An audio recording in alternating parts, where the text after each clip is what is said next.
Wiz Kid, where a kid comes to fights before the pros do. I'm Brody, and this big whale of a man is... I'm Dad, co-host. He is really embarrassed this time. Hey, before we forget, don't forget to subscribe, ring the bell, and share this with your friends right now. Today we're recapping UFC Perth and looking ahead at UFC 320. Alright, Brody, let's get into it. Why don't you give us a recap of last week's fights? UFC Perth truly delivered with some big highlight reel moments. In the main event, Carlos Ulberg knocked out Dominick Reyes in the first round. Or as I like to say it in my Bruce Buffer voice, excuse me.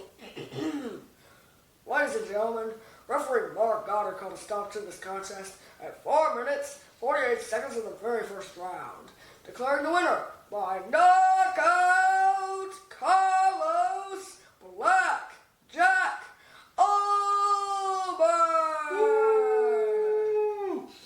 Massive win for Ulberg. It seemed like Ulberg just had his number the whole entire first round, though. He was pressing forward. Reyes, it didn't seem like could get anything off. Is that what you saw, too? Yeah, Reyes was like, don't get near him, man. He was like backing up. He was like, beep, beep, beep, beep. Every time Ulberg was coming forward, he was backing up. It was like, Yeah. Dominant win for Ulberg. Does that set him up to be next in line for the title, or what? I mean, also depends on what happens next week between Jiří Procházka and Khalil Rountree Jr. If Jiří or Khalil gets a big enough statement win, I'd have to say they would fight Carlos Ulberg for the title eliminator. Ooh, I like that. Because it wouldn't be fair if one of them got a big win and the other one got a slightly less bigger win and got to the title. Yeah, I agree. It'll be interesting to see. This weekend's fights are going to really be a big telltale as to what's going to happen next. What else in last week's Perth card stood out to you? Jimmy Crute getting a first-round submission win over Ivan Urslan. What do you think about that? Yeah, that was a big win. I mean, he was getting jabbed up and pieced up on the feet, but then when he got him to the ground, I mean, he sunk that choke in, and he looked like he was about to rip his head off. He got the Jimmy Crute choke. It was just a full neck crank. And, man, that was brutal. That was bad. Who else? Jack Jenkins got a unanimous decision win over Ramon Tavares. What do you think about that? I thought Jack Jenkins looked really good. He showed patience on the feet. His leg kicks are powerful. I can only imagine how Ramon's legs felt after that one. And, I mean, at the end of the day, he just kept pushing forward, and Ramon couldn't get off all the stuff that he wanted to. All right, Brody, who else? Neil Magny got a big and kind of sort of weird win over Jake Matthews by submitting him in the third round. That's right. So the first round was interesting, right? Very interesting. Jake Matthews had him choked out, and it was like 10 seconds to go. And Neil Magny decided to put his arm out, and then the ref shaved it, and he was like, that is it. But and Neil Magny was just really opening up his arm to create a little bit more air so he could breathe. Yeah, I could see where the ref stopped it, but then somehow the ref was able to say, no, I didn't stop it, you guys keep fighting. And Jake was like, hey, hold on, wait, what? No, man. Yeah, I mean, so in this sport, the mental aspect, I can only imagine thinking you have the fight won and then being told, no, you got to go out there and fight for 10 more minutes. I mean, I think that fight might be called no contest maybe in the end of the month. It could be. I mean, we'll see. I'm sure the commission will have to look at it. I'm sure Matthews is going to protest it because that's tough. But, yeah, big win for Neil Magny. At the end of the day, he got his own choke in the third round, right? Yeah. And put Matthews out. Big win for Neil Magny. He needed that third round win, or he was going to lose on the scorecards. He was losing 2 rounds to nothing. Mm-hmm. Yeah, that was a big win for Magny. All hometown fighters from Australia and New Zealand won, except for one, Jake Matthews. So how many fighters did they have? Wasn't it like 7, and he was the only one that didn't win? Yep, they had 7, and he was the only one that didn't win. Well, technicality, hold up. He did win. And then the ref said, nope, I didn't stop it. So, could be 100% victories for the Aussies, as you say, right? Yeah. All City Kickboxers won that night. Big event, big weekend for City Kickboxing, huh? Mm-hmm. So we talked about Ulberg versus Reyes and how important that fight was and the big win for Ulberg. Let's get into 320 because I think that's going to show who Ulberg's going to fight next, right? So, talk to us. What's happening this weekend and where's it at? Magomed Ankalaev is taking on Alex Pereira for the second time, but this time, Magomed is the champion. What do you think about this fight? I think that it's going to have to be a change-up for Pereira if he thinks he's going to win. Allowing Magomed to push forward, to clinch him against the wall, isn't going to help him at all. he's going to need to get his jab going early and unleash some kicks and really get Magomed going on the back foot. What do you think? Yeah, because through the entire fight at UFC 313 is when they first fought. Magomed kept pushing forward, and Alex never had the opportunity because of those teeth kicks. Yeah, we'll see. If it's the same game plan as last time, Magomed's going to win every time. But you know what happened in the 5th round? What happened? Alex Pereira was winning. Yeah. He was winning the 5th round. The commentators even said, well, this is why you even changed the fight. The 5th round. We'll see. I mean, the Alex Pereira before that fight was a dominant fighter that nobody saw beating him. Well, until Khalil. Well, he still dominated Khalil. Oh, he got knocked down. He did get knocked down, but that shows that he can take a punch and get back up. Even more a champion, right? Do you want to get into who you think's going to win this fight, or are we going to save that for the end? We'll save that for the end. Who else is on this card? In the co-main event, Merab Dvalishvili is taking on Cory Sandhagen for the Bantamweight title. What do you think about that? I think it's going to be a big fight. What do you think? I think it's going to be a big fight too. But I think Cory has the advantage with the striking. And he has a pretty good takedown defense. Yeah. And his coach is Trevor Whitman. Do you see what is going on here? Hey, you got some great coaches in both of the corners. I think if Cory Sandhagen can get his striking going on, the hard part with Merab is, his nickname is, he's a machine. And he never stops. He never stops. So you can punch him in the face all fight. You can defend a takedown, but he's going to keep coming, and that's going to wear you out. So what is Cory Sandhagen's conditioning like is the question I have. Well, the weakness is getting to the decision. Yeah. You do not want to go to the decision with Merab. No. You don't want to get to the ground with Merab. You want to stand up with Merab. But we've also seen Cory Sandhagen against Figueiredo, right, with the submission win. So he's got a really good ground game. So is Cory Sandhagen Merab's kryptonite, where Merab can't get past them? Only time will tell, right? Only time will tell. Do you want to give a pick for that now, or you want to save that for the end? I'm saving all the picks for the end. All right, next. Who else is on the main card? Jiří Procházka is taking on Khalil Rountree Jr. It's a big fight. So what's at stake in this Jiří versus Khalil fight? It's possibly a heavyweight title eliminator, but the winner might also fight Carlos Ulberg. Either way, I mean, it shows that whoever wins this fight is going to be moving up the ladder and one step closer for another title shot, because both of these guys have recently been in title fights against Pereira. Yeah, and every time they've lost. Yeah. I think this is going to be a strikers to light fight. Yeah. Because Jiří, he's a samurai. I mean, I look back when he fought Volkan Ozdemir. He was being like half Anderson Silva, half Michael Venom Page. Yeah. And his arms were all the way down, and I was like throwing punches. Yep. And then boom, boom, knocked him out. Yeah. And became the number 7 ranked. How many fights has he had in the UFC? Do you know that? He's only had 7 fights in the UFC, and he's lost 2. And guess who the losses were to? Both Pereira. He's come in and he's made a name for himself early on, right? Was his first fight Volkan Ozdemir? Yeah, at 2020. Who did he beat after that? He beat Dominick Reyes by spinning back fist in the first round. Okay, who else? After that, he beat Glover Teixeira by submission in the 4th round. Oh, that's right. Big win. What about after that? After that, he lost to Alex Pereira at UFC 295. Because so he had got injured after he beat Glover, right? Yeah. And then he gave up the title, and then that's when Jamal Hill became champ. Yeah, right? Glover was supposed to fight Jiří the second time at UFC 282, but then that's when Jiří backed out of the fight. And then Jamal stepped in. Okay, so then Jiří came back from injury. Yeah. And he fought Alex Pereira at UFC 295 and lost by 2nd round TKO. Okay, and so that's when Pereira was champion. Yeah. And then who did he fight? He fought Alexander Rakic at UFC 300 and won by 2nd round TKO. Okay, and then after that? He lost to Pereira by 2nd round knockout. So that was the second loss that he had in the UFC. Yeah. And then his most recent fight? Jamal Hill at UFC 311. Oh, that's right. And he put Jamal Hill out, right? To sleep. Yeah. So Jiří has only lost to Pereira. Khalil's lost to Pereira. Mm-hmm. So both of these guys are both strikers, big kicks, big movements, right? Jiří likes to throw big shots. Khalil likes to throw big shots. It should be a massive, big fight as long as these guys aren't gun-shy like Khalil was in his last fight. fight. That was because he had an injury. Yeah. Was it? Yeah, he had. It said, when we looked on Facebook, it said injury. Well, Who knows? At the end of the day, you're fighting. All these guys are injured going into the fight. Not all the guys. Most of them, yeah. Well, 90% of the guys have injuries. Not all of them, though, so you're right. All right, what else? Any other big fights on this card you're excited about? Josh Emmett is taking on Youssef Zalal. What do you think about that? I think it's going to be another big fight.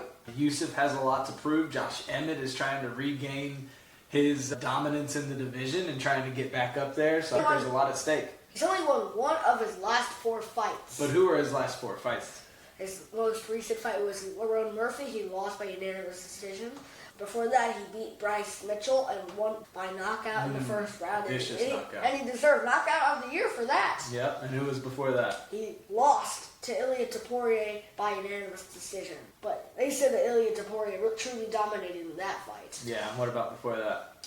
He lost to Yair Rodriguez by second round submission. So he's lost to all top guys. He's at the top, but he's just a step below all these guys. Youssef Zalal is trying to prove that he belongs in the top. So it would be a massive win for Zalal, and it would be a big win for Emmett if he can get back into the mix, right? Well, Zalal was on a 3-fight losing streak.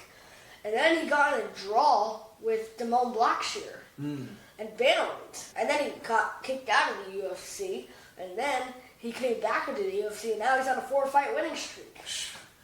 It's all a matter of that riding the hot wave, right? Yeah. Getting back in there. Anybody else on this card you're excited about? Joe Pyfer is taking on a Boost Magomedov for the number 15 ranked. Big fight. Why don't you tell us a little bit more about this Pyfer and Magomedov fight? Well, Pyfer always likes to get his opponents to the cage so he can boom, boom, boom, knock him out. Well, he didn't really show a lot of that in his last fight. Everybody said it was like a boring fight, and I kind of thought it was good. Who was his last fight against? Kelvin Gaston. Oh, yeah, very boring, very slow. And then Magomedov, he's a striker, right? Yeah. He's had a clean record in the UFC. He won against Dustin Stoltzfus, then he lost to Sean Strickland, then he lost to Kyle Ohio, and now he's on like a 3-fight winning streak. Wow. So, another run, right? So he's got the hot hand. Pyfer is a big name that carries a big punch. So, I mean, both of them should be another striker's delight, right? There shouldn't be a lot of wrestling in that, I can't imagine. But we shall see. What else? Anything on the prelims that you're excited about? Audemars Gutierrez taking on Tristan Vines in the featured prelim. What do you think about that? Ooh, Gutierrez, the guy from Paris? No, he's from Cameroon. Cameroon. See, I'm wrong again. But he's a big puncher. He's a specimen, right? Yeah. He is huge for the division. He was originally scheduled to fight Ozzy Diaz on Saturday night, but Ozzy Diaz had to withdraw. And so he got a late replacement with Tristan Vines, and should be a big fight. I'm excited about that. Yeah. Anything else on the prelims you're excited about? Edmund Shabazian is taking on Andre Muniz. What do you think about that? Well, Muniz is a ground guy, right? He's a very big jiu-jitsu guy. And then you got Edmund Shabazian is a big puncher, great ground game, very well-rounded fighter. He's been in the UFC for a long time. He's kind of like grown in the UFC. Well, he had a 3-fight losing streak. He lost to names like Derek Brunson and Nasruddin Imavov. Not bad guys to lose to, right? Especially early on in your career when you're young. Those are big losses that you learn a lot from. So we'll see if he's learned a lot from those fights when he takes on Muniz, right? Any other big fighters you're excited to talk about on the prelims or early prelims? Chris Gutierrez is taking on Farid Basharat. What do you think about that? Hey, I'm excited. Chris Gutierrez has some big leg kicks. He's fought some big names. Like Frankie Edgar. Exactly. And so he's gotten some big wins in his career. Kind of been, what is his last fight? Didn't he lose his last fight? He won. See what I know. But his leg kick game is a big part of his game. And so we'll see how he can do against Farid Basharat. Basharat. Man, you always forget his name. I forget most of these guys' names, but that's why you're here. Yeah. I'm just here to guide, almost here to be a filler on this side of the screen, so that way it's not just you. Yeah. It's basically like a tooth. I'm the tooth. You're the filling. And then it's like, ta-da! It works. Yeah, exactly. You're the small filling. I'm the small filling. Oh, I'm the filling, or you? Even though he's a whale of a man. You don't even know what that means. And I like to keep it. All right. Let's have a little fun real quick. Who was our main event this coming weekend? Alex Pereira is taking on Magomed Ankalaev.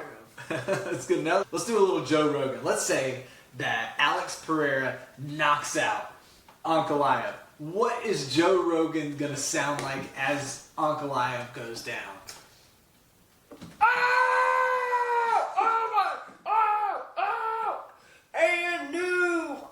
undisputed UFC light heavyweight champion of the world, Alex Pereira. All right, so I think this is a great segue so we can go right into our picks, right? Yeah. So why don't we get started on the beginning of the prelims? Let's go through them rapid fire. Rapid fire. And let's pick who you got. All right, you got a couple fighters you're excited to watch on the early prelims, right? The first fight is between Austin Vanderford and Ramiz Brahimaj. Who do you got in that one? Rapid fire. I'm going with Austin Vanderford minus 300 favorites. Wow, okay. Big one. What about Patchy Mix versus Jakub Wilkaz? Man, you're terrible with these new guys' names. Yeah, I'm pretty bad. And Ramiz Brahimaj has been in the UFC for a while. He just beat Mickey Gall. I don't even know why I'm here anymore, guys. All right, who do you have between Patchy Mix and Jacob? I'm going with the favorite, Patchy Mix. Okay, that'll be his first win in the UFC, right? Yeah. All right, prelims. We got Chris Gutierrez versus Farid Basharat. Who do you got that one? I'd like to say Chris Gutierrez, but I'm going for Farid Basharat. Ooh, big He's fight. got a big ground game and submission game. Okay. Almost all of his wins are by submission or knockout. So that means he's got to get Chris Gutierrez to the ground.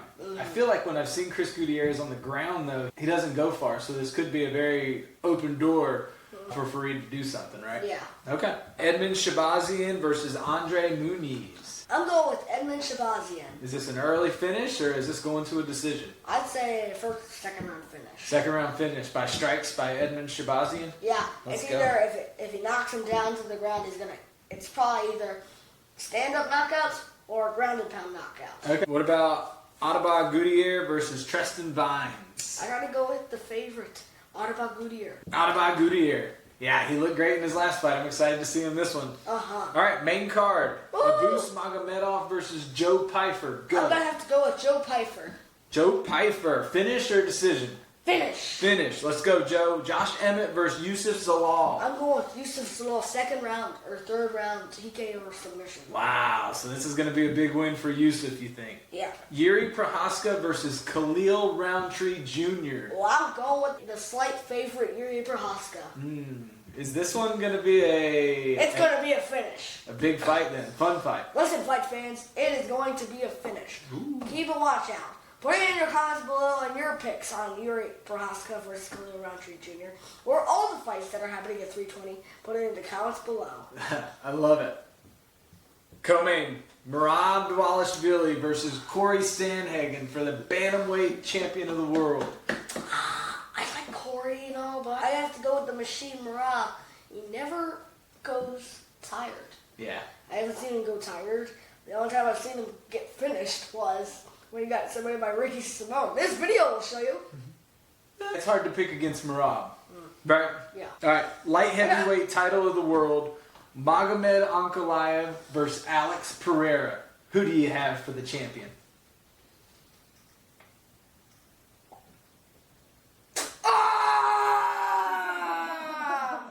Alex Pereira! You heard it here, folks. Brody the Wiz Kid is saying Poatan Pereira is going to be the two-time light heavyweight champion of the world. All right, you heard it here. The picks are in. Now let's go to a quick segment of fun facts with the MMA Wiz Kid. Woo! What do you got for us, Brody? Steve Garcia is taking on David Onama at the UFC Apex. Gabriel Bonfim was taking on Randy Brown in the main event of another UFC Apex the week after Garcia and Onama. Okay. And then on Wednesday, they just announced Arman Sarukian is fighting Dan Hooker and the UFC debut of Qatar. Wow, that's a big fight. I'm excited they made that fight. And the co-main events, this could be another title eliminator between Bilal Muhammad and Ian Machado Gary. Wow, big fights here. Breaking from the Wiz Kid. I don't know why they put Bilal in Qatar, but everybody knows he's not going to win against Ian Gary. You don't think so? I think Ian Gary's going to win that fight. But do you think he can actually stop the ground game of Bilal? Bilal's another machine. Jack Delman Elena stopped him. It's true. And he was young. Yeah. And why would you think that Ian Gary can't stop him? I guess only time will tell. That's why we love to watch the fights, right? Two different stylistic matchups going against each other to see which one prevails. Well, I don't have any more fun facts for today, but that's it for today's show. Please like and subscribe so you don't miss out on all of our videos. And we'll see you after the fights. God bless.